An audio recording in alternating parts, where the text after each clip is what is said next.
So, Nirmal, in my studies of entrepreneurship and companies that have been created, you very rarely do you find a PhD such as yourself who's gone to this position of having 5 companies, roughly $200 million invested in them. So how did it happen? I mean, didn't anybody tell you that you were supposed to stay in the laboratory? How did it happen that you decided to create companies? Yes, they did, and I've been hearing about that even till recently. Yes, I'm a scientist, and what happened was I was working for a company and I had all these great ideas, and obviously they were not listening. So it came to a point where either I quit or I was going to get fired. So the only way for me to do anything about my ideas was to get out and pursue them myself. So I quit my job one day, and I had a friend in India who had just joined his family business and was running a pharma company, and all I needed was a lab. So I said, well, I will develop the products for you, and then I will also do my own research. And that's how I got started. And I learned business because to do what I wanted to do, you need money. So you have to make money to do research. So how did you get that early money? I had 15 credit cards, which I maxed out. And luckily, I applied for them at the same time, so my credit history was pretty damn good. And then I used other credit cards to pay the earlier credit cards. Right. And then I landed a contract with a company to do research work and offer them products using this facility in India. But that went down, and then I reinvested that money back, and I have pretty much done that for the last 17 years now. So what is your innovation model? I mean, here you are from a village 200 miles south of Bombay. English is your third language after Hindi and Marathi. So you've become something of a bridge person between India and the United States. You're finding the best ideas in each place and then developing them. So what is your philosophy of how you're doing that? Well, when you don't have any money and you have to compete with the established businesses, you have to come up with something that nobody else either is doing or cannot do. And in science, you can find many problems that are unsolved. And once you have those ideas, then you have to find cheap resources. That's where India comes in. So it was very easy to find problems that were difficult to solve, and then obviously finding resources basically from friends and anybody else that you can meet.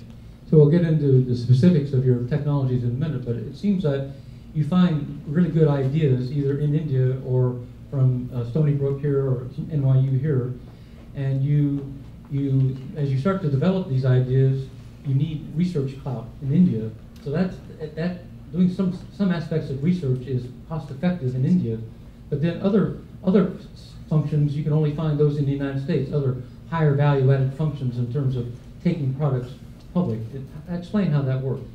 Well, obviously I left India to come here. This is indeed the land of opportunity, and entrepreneurs are understood better in this country than any other place. So it's easy to find people who can believe in your ideas, and however crazy they may be, and also expertise that you need, legal, technical, and that is available here. And if you have enough friends, and if you know how to beg sometimes and catch people in the bathroom for advice,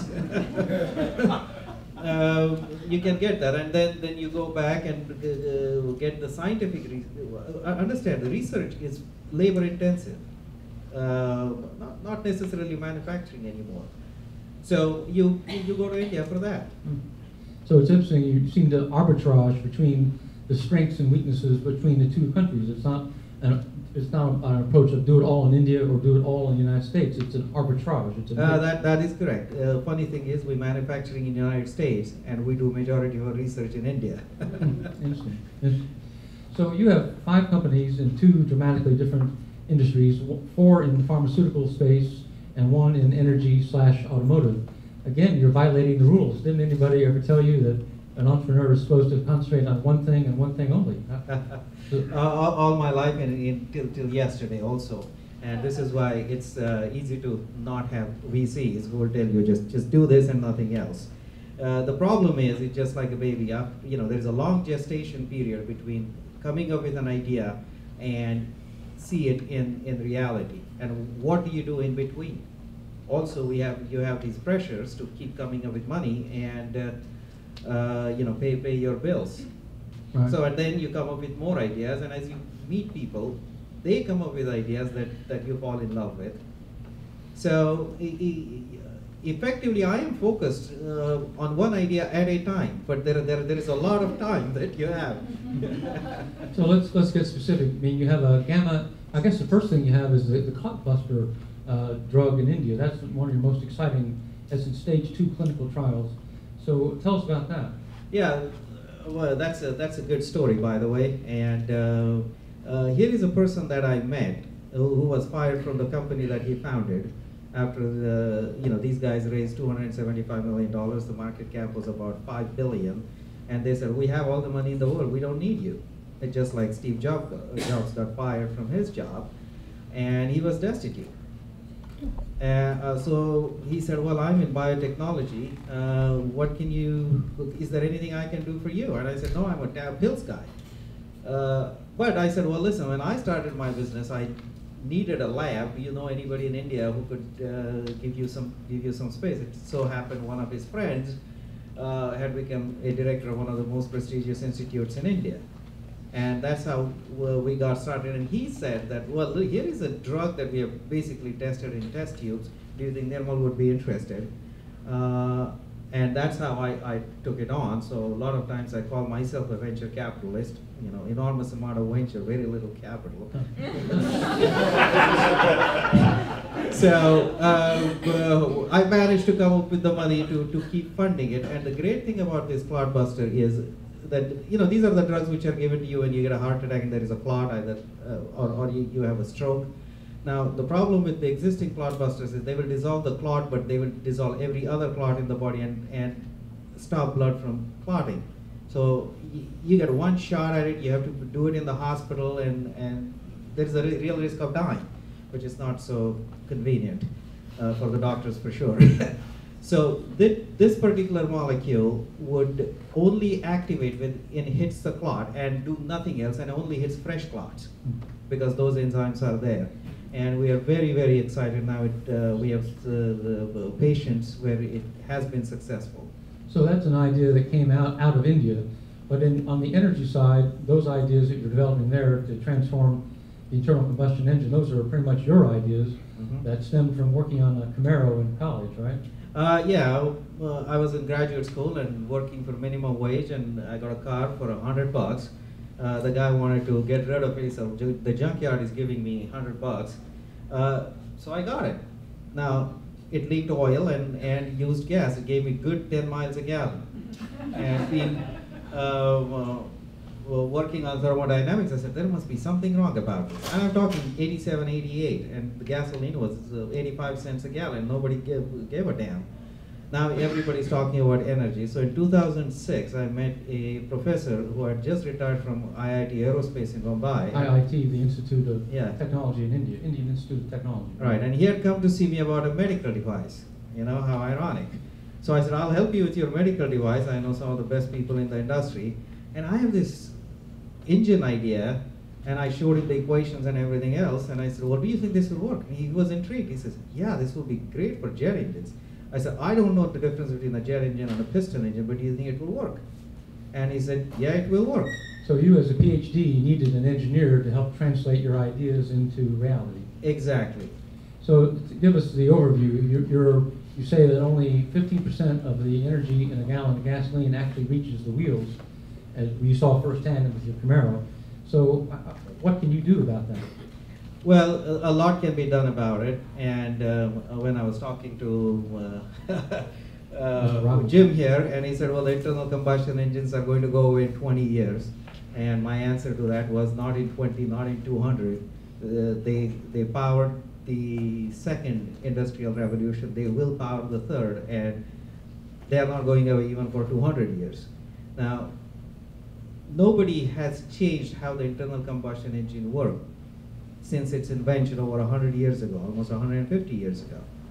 Now, the 15% that reaches the wheel can go up to 45 to 60%. And the laws of physics do support that, and actually we have some engines running which will come pretty close to that. And that is revolutionary, but it takes a long time from idea to market. Well, all these ideas you're talking about take a long time and a lot of money. I mean, you must be in constant cash crunches. You must suffer from absence of funding. Every hour for the last 17 years. But the thing is, to fund these companies, you need people, and you have to understand where exactly you need the money for. Majority of the money is spent on funding people. And you learn to be charming and exciting to people, and they will give you free advice, and a lot of them will work for you and stay hungry for a little while, but you do have to pay them. I do have one investor, and truly an angel. I met him in 2005, 2006, and he put in $30 million. But that gives a good name to angel investors. So overall, you've raised or reinvested about a couple $100 million in these companies, but you've never taken a penny of money from angel investor, venture capitalists, or private equity guys in the United States. Why not? That's right, because the problem is they will tell you how to live, they will tell you how to run, they are very, very structured. They will add bureaucracy to an indecisiveness to decision making, and a lot of times entrepreneurs are told that you can go faster if you had the money. Well, you could go very fast towards failure. You can go very fast away from your goals also. And they are more interested in the liquidity events than anything else. And the problem is that they want you to think they are angels, because without them you would be wandering aimlessly throughout your life, which is not true. And they will tell you how to run these businesses. And as a venture capitalist, I found that it's very easy to train a scientist or a techie to be a good manager than turning it around and to treat a manager to understand creativity. So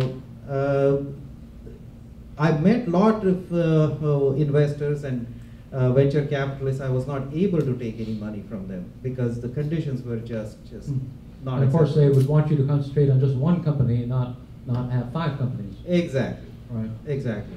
So what would be your takeaway messages to fellow entrepreneurs here today? To be a contrarian, that you seem to do everything you're not supposed to do. But do everything that is allowed by laws of physics, but not laws of conventional wisdom. Most important message is you have to do it for the love of it. Okay, and you have to find people who will believe that, who will understand that, and they will also do it for the love of it. And there are people that are very hard to find, but there are people like that. And if you think it is really, really difficult for you, I recommend everybody should watch the movie Pursuit of Happiness. And I watched it probably 10 times. So, look, and about the focus, if my mother can have 5 kids, so can I have 5 kids. It's just that.